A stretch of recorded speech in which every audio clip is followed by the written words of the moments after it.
How to load pictures in the Add Picture area of the Art Drawing app. Method 1. Auto-load images from USB external drive.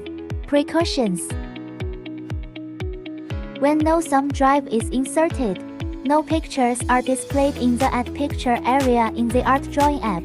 After inserting a thumb drive, the Add Picture area will display the pictures from your thumb drive. Method 2. Send images from phone to projector. Precautions. Open Local Send on the projector. Stay on Receive. Turn on Quick Save.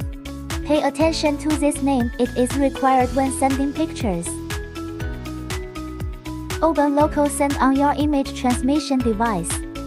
Open Send page. Click Media. Select Picture. Click on the name of the projector. The projector will receive it and automatically save it. Back and open the art drawing. You will see this picture in Add Picture. Special reminder.